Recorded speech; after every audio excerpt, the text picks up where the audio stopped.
Look, Bumble knows you're exhausted by dating. All the, must not take yourself too seriously, and 6'1" since that matters. And what do I even say other than, hey?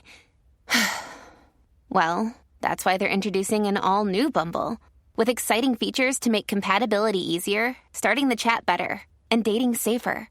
They've changed, so you don't have to. Download the new Bumble now. Support for A Way with Words comes from Mozy Online Backup. Mozy protects your valuable computer files against data loss from hard drive crashes, viruses, theft, and other disasters. Find out more at mozy.com.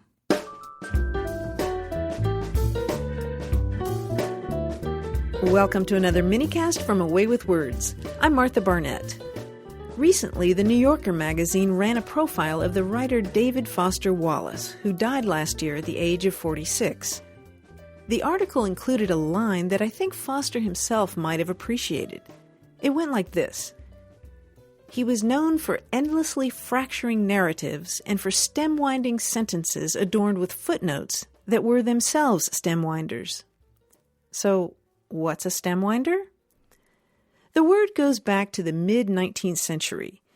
It refers to an invention that was as nifty and state-of-the-art then as the coolest iPhone apps today. Think back to the days of pocket watches. In the really old days, people had to wind them the same way they wound clocks. They used a little key. Not only was that a hassle, those keys were easy to lose. In the 1840s, a watchmaker in Switzerland perfected a different way to keep a watch running. He put a knob on a tiny metal stem and attached it permanently to the spring mechanism. People lucky enough to own these newfangled timepieces could throw away their key and wind their watches whenever they wanted. These fancy new stem winders were the coolest gadgets around, so cool that by the late 1800s, people were applying the term stem winder to mean anything excellent or first-rate. Stemwinder also came to apply specifically to a rousing, impassioned speech or to a great orator. Perhaps that's because a stirring speech or an energetic speaker could get folks in a crowd wound up, just like a watch. Dictionaries apparently haven't caught up with the fact that these days, people sometimes use stemwinder in a different sense. Occasionally you'll hear the term applied to a long-winded, boring speech, one so long and so boring you're tempted to look down at your watch and wind it, or you would if it didn't run on batteries. And I have to wonder whether the notion of winding, in the sense of something circuitous, influenced the magazine writer's choice of stem winding to describe those long, stirring sentences of David Foster Wallace.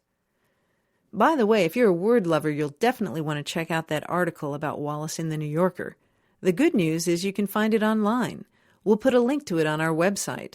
We'll also put up a link to an excerpt of Wallace's final, still unpublished novel. You'll find all that at our website, which is waywardradio.org. What word or phrase has caught your eye lately? We'd love to hear about it. Send any stem winders you find to words@waywardradio.org. Thanks for listening. For A Way with Words, I'm Martha Barnett.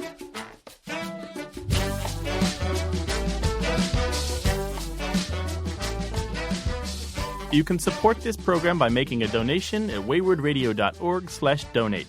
Thank you.